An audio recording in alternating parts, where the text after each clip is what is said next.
Take one more example, अगर मुझे अर्थ और मून की अर्थ या सन के बीच की अगर डिस्टेंस फाइंड आउट करना है, so how will you calculate it? So ये सब सिचुएशंस में ट्रिग्नोमेट्री बहुत ही इंपॉर्टेंट रोल प्ले करता है, और जहाँ हम दूसरे किसी भी मेथड को यूज़ नहीं कर सकते वहाँ हम ट्रिग्नोमेट्री का यूज़ करते हैं साइड या हाइट कैलकुलेट करने के लिए। सो आई होप आपको समझा रहेगा कि ट्रिग्नोमेट्री क्यों यूज़ करते हैं और कैसे क्यों यूज़ करते हैं और कब यूज़ कर सकते हैं। तो अब हम पढ़ेंगे कैसे यूज़ करते हैं। जैसा कि आपको पता है trigonometry only deals with the right angle triangle. तो ट्रिग्नोमेट्री कब यूज़ होगा? जब कोई भी ट्रायंगल जो है वो राइट एंगल का होना चाहिए, राइट एंगल मतलब 90 डिग्री का तो होना ही चाहिए, तब हम ट्रिग्नोमेट्री को यूज़ कर सकते हैं। तो ट्रिग्नोमेट्री अगर हम ट्रिग्नोमेट्री की बात करें तो अगर मैं कोई भी ट्रायंगल ले लूँ, क्या क्या मैंने कोई ट्रायंगल लिया, उसमें अगर वो राइट एंगल ट्रायंगल है तो 190, एक रूल बना लिया कि 90 डिग्री के अपोजिट हमेशा क्या रहेगा? हाइपोटेन्यूस रहेगा। जो एंगल है एंगल के अपोजिट परपेंडिकुलर, और बचा हुआ जो साइड है वो बेस। तो इन तीनों की मदद से पूरे ट्रिग्नोमेट्री को डिजाइन किया गया है। हाँ, अब हम पढ़ेंगे opposite, adjacent and hypotenuse of right angle triangle. हमने पहले इसकी थोड़ी देर पहले क्या लिखा था? एक ट्रायंगल में अगर मैं ए की बात करूं तो ए के रेस्पेक्ट में अगर मैं बात करूं तो ये वाला जो साइड है वो क्या रहेगा? परपेंडिकुलर, ये वाला साइड रहेगा बेस, और बचा हुआ साइड 90 डिग्री के अपोजिट हाइपोटेन्यूस। लेकिन अभी हमने क्या किया है? ट्रायंगल एबीसी, कोई भी एक रैंडमली ट्रायंगल लिया जिसका नाम है एबीसी, उसमें जो एंगल बी है वो 90 डिग्री। तो अगर एंगल ए की बात करें, अगर मैं एंगल ए के रेस्पेक्ट में बात करूं तो इसके जो अपोजिट साइड है मतलब बीसी, वो क्या रहेगा? परपेंडिकुलर, और उसी को हम क्या बोलते हैं? ऑपोजिट साइड को बोलते हैं, परपेंडिकुलर या फिर ऑपोजिट। और बीसी ऑपोजिट हो जाएगा, एबी क्या रहेगा? एबी एडजेसेंट या फिर बेस, और बचा हुआ साइड एसी रहेगा हाइपोटेन्यूस, जो कि है 90 डिग्री के अपोजिट। तो ये था एंगल ए के लिए। अभी अगर मैं एंगल सी की बात करूं, अब अगर हम एंगल सी के रेस्पेक्ट में बात करें तो अगर मैंने एंगल सी को, अब मैंने सी जो है उसको एंगल ले लिया, तो इस केस में क्या होगा? जब मैंने एंगल सी लिया तो एंगल सी के अपोजिट क्या बन जाएगा? ए बी, इसलिए ए बी हो गया अपोजिट या फिर परपेंडिकुलर, या फिर अपोजिट, और BC हो जाएगा उसका बेस या एडजेसेंट, और बचा हुआ तीसरा साइड AC हो जाएगा हाइपोटेन्यूस। अब जो सेकंड टॉपिक है वो है ट्रिग्नोमेट्रिक रेशियोज, जिसे T रेशियोज भी कहा जाता है। तो एक काम करते हैं, अभी ट्रिग्नोमेट्रिक रेशियोज है तो ट्रिग्नोमेट्री हम लोग क्या एक राइट एंगल का पढ़ रहे हैं, तो इसमें भी क्या होगा? एक ट्रायंगल तो रहेगा ही, जिसका हम नाम दे देते हैं ABC, जिसमें जो B है वो क्या रहना चाहिए? 90 डिग्री। यहाँ तो सबको पता है। अभी अगर मैं बात करूं C से, C के रेस्पेक्ट में अगर बात करें तो एंगल C जो है, अगर मैंने क्या किया, हाँ, अगर मैं एंगल C की बात करूं तो इसके अपोजिट क्या है? AB है, इसके बेस या एडजेसेंट में क्या है? BC, और इसका हाइपोटेन्यूस क्या है? AC। और उसी तरह अगर मैं एंगल A की बात करूं तो एंगल A के अपोजिट क्या है? BC, उसके एडजेसेंट AB, और बचा हुआ तीसरा साइड हाइपोटेन्यूस क्या है? AC। तो अगर ये जो एंगल C है, अगर मैंने उसको कांस्टेंट रखा, अब जिसने ट्रिग्नोमेट्री को बनाया था उसने एक कॉन्सेप्ट बताया कि अगर मैंने ये जो एंगल है उसको अगर मैंने कांस्टेंट रखा, और ये जो परपेंडिकुलर लाइन है या तो अपोजिट लाइन है उसको मैंने चेंज किया, समझो यहाँ पे एक लाइन बनाया, ये एक लाइन बनाया, इसको और एक्सटेंड करके और मैंने ऐसे बनाते गया ऐसे लाइंस, तो क्या हुआ? जैसे अगर समझो मैंने नाम दे देते, ये जो लाइन था, ये जो पहला लाइन है उसको A डैश, इसको A डबल डैश, ये B डैश और ये B डबल डैश। तो इससे पता क्या चला? पहले जो एंगल C का जो रेशियो था वो क्या मिल रहा था? अगर समझो एक रेशियो ले लें AB अपॉन BC। ये जो रेशियो मिल रहा है मुझे हर जगह कांस्टेंट मिल रहा है। जैसे अभी जो AB अपॉन BC है वो मुझे सेम मिला किसके, A dash upon B dash, A dash B dash और B डैश C के। और वही सेम मुझे रेशियो किसके और इक्वल मिला, A double dash B double dash और B डबल डैश C के।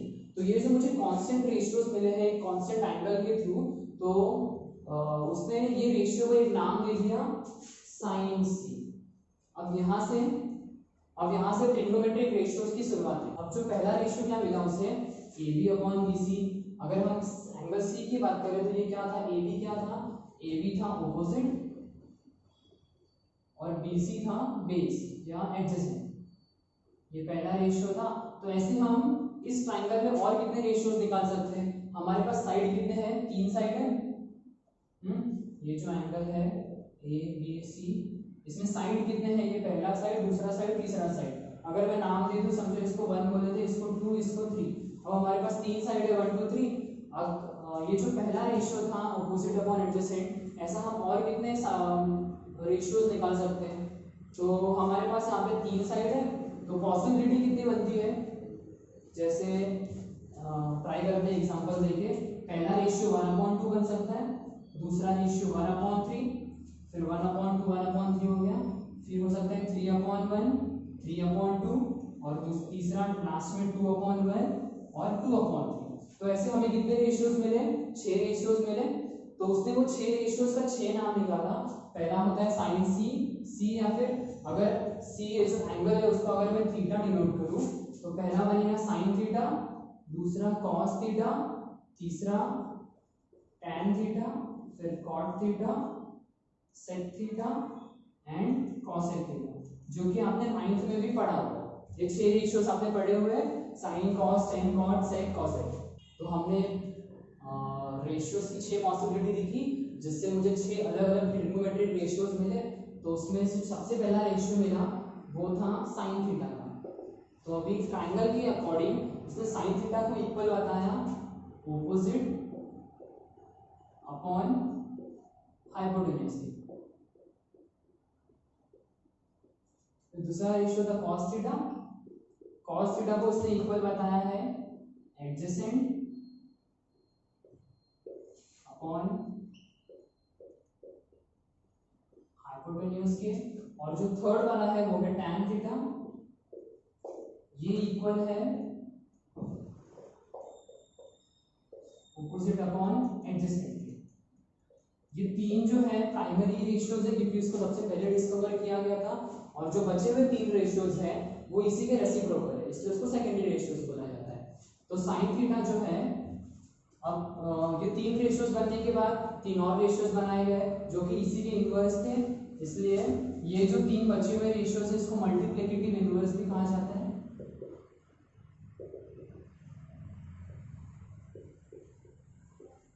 अब हमने अभी जो 3 रेशियोज पढ़ना है वो इसी के इनवर्स है। तो साइन थीटा का जो इनवर्स है इसका नाम दिया गया कोसेक थीटा। अब इनवर्स है इसका मतलब इसी का रेसिप्रोकल रहेगा, तो हाइपोटेन्यूज ऊपर चले जाएगा और ऑपोजिट नीचे। तो ये इक्वल रहेगा हाइपोटेन्यूज अपॉन ऑपोजिट साइड।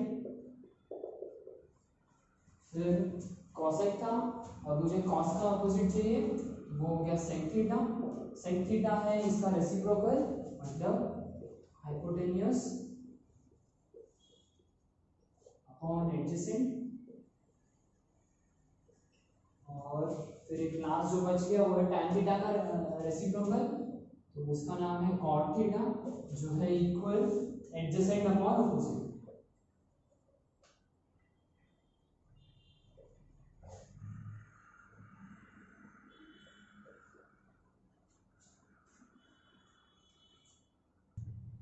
तो ये जो 6 रेशियोज है इसके पूरे कॉम्बिनेशन से पूरे ट्रिग्नोमेट्री को डिजाइन किया गया है।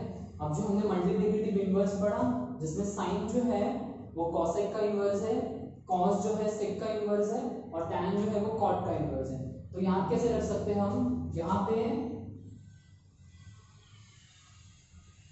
स्टार्टिंग में ऐसा आएगा तो इसका जो इनवर्स है वो सी है, और अगर cos में c आ रहा है तो उसके इनवर्स में ऐसा है, और tan और cot तो ऐसे याद रख सकते।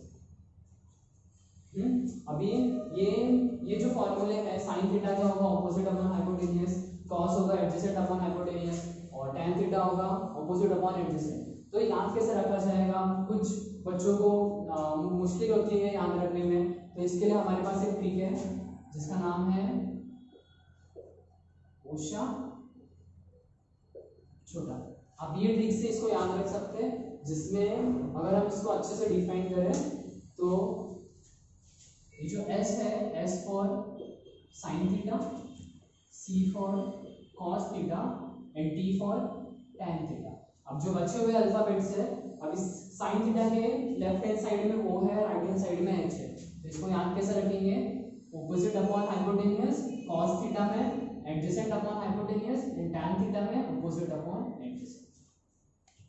तो जैसा हमने अभी 6 रेशियोज देखे, तो अभी उसके साइन थीटा का इनवर्स था cosec थीटा, sec का इनवर्स था cos थीटा, tan का इनवर्स था cot थीटा। तो अभी उन सब रेशियोज के बीच में रिलेशनशिप क्या है वो पढ़ेंगे। तो जैसा हमें पता है इनवर्स तो भी हमने पढ़ा ही, तो जो सबसे पहला रिलेशन है वो है साइन थीटा, और साइन थीटा किसका इनवर्स है, cosec थीटा का, तो साइन थीटा क्या होगा 1 अपॉन cosec, क्योंकि वो उसका इनवर्स है। सेकंड है cos थीटा, cos थीटा किसका इनवर्स है, sec थीटा का, तो cos थीटा होगा 1 अपॉन sec थीटा। और एक लास्ट जो है tan थीटा, tan थीटा किसका इनवर्स है, cot का, तो वो होगा 1 अपॉन cot थीटा। सेम बचे हुए तीन रेशियोज भी सेम है। अब जो चौथा है वो है cot थीटा का, cot थीटा किसका रेसिप्रोकल है, इनवर्स है tan का, तो वो होगा 1 अपॉन tan थीटा। फिफ्थ है sec थीटा होगा cos का, तो 1 अपॉन cos थीटा। और लास्ट बच गया cosec, तो cosec थीटा होगा 1 अपॉन sin थीटा। ये जो है ये ट्रिग्नोमेट्रिक या टी रेशियोज के बीच में रिलेशन। हमने जो रेशियोज पढ़े उसमें एक रेशियो था tan थीटा का, तो tan थीटा क्या होता है, opposite upon adjacent, opposite upon adjacent. अगर मैं ये दोनों जो टर्म्स है उसमें अगर मैं हाइपोटेन्यूज को डिवाइड कर दूं दोनों जगह, अगर मैंने ऑपोजिट को भी हाइपोटेन्यूज से डिवाइड किया और एडजेसेंट को भी हाइपोटेन्यूज से डिवाइड किया, हाँ, तो अभी ऑपोजिट अपॉन हाइपोटेन्यूज क्या होता है, हमने क्या पढ़ा था, साइन थीटा, और adjacent upon hypotenuse cos theta. तो यहां से एक नया फॉर्मूला अराइज हुआ कि tan थीटा होता है sin theta upon cos theta. Same cot theta को भी कर सकते हैं, cot थीटा क्या होता है, opposite upon adjacent, sorry adjacent upon opposite. cot theta क्या होता है, ऑपोजिट, cot थीटा क्या होता है, एडजेसेंट अपॉन ऑपोजिट।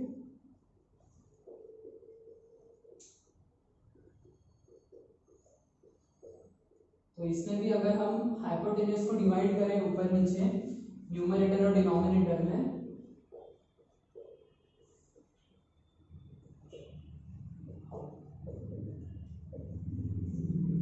तो रिजल्ट क्या मिलेगा, एडजेसेंट अपॉन हाइपोटेन्यूज क्या होता है cos theta and opposite upon hypotenuse sin theta.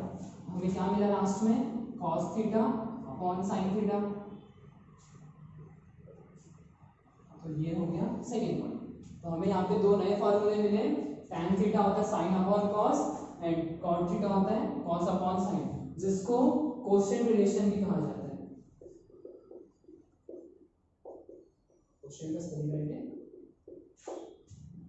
सो हमने दो नए फॉर्मूले और पढ़े।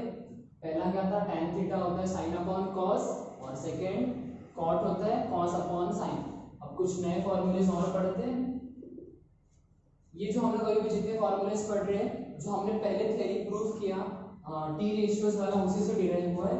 तो हम लोग जो पहला फॉर्मूला है वो है sin theta into cosec theta is equal to 1। तो आपको पता ही वो कैसे होता है, क्यों, क्योंकि sin थीटा किसका इनवर्स है, cosec का, तो हम sin थीटा को ऐसा लिख सकते हैं 1 अपॉन cosec थीटा, और यहाँ पे cosec उससे मल्टीप्लाई हो रहा है, ये दोनों कैंसिल, बचा 1। फिर sine theta into cosec theta क्या होता है 1 होता है। सेकंड कॉस थीटा किसका इनवर्स होता है सेक का, तो cos theta into sec theta क्या होगा 1 होगा। और third tan theta into cot theta 1। ये 3 फॉर्मूलेज और है जो कि आपको बहुत मदद करेंगे क्वेश्चन सॉल्व करने में।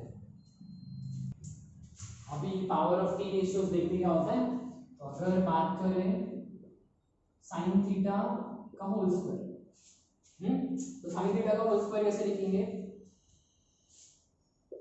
साइन, पहले हम क्वेश्चन देखते हैं क्या हो सकता है। साइन थीटा का होल स्क्वायर बोले तो या तो होगा साइन स्क्वायर थीटा या फिर शायद हो सकता है साइन थीटा का होल स्क्वायर।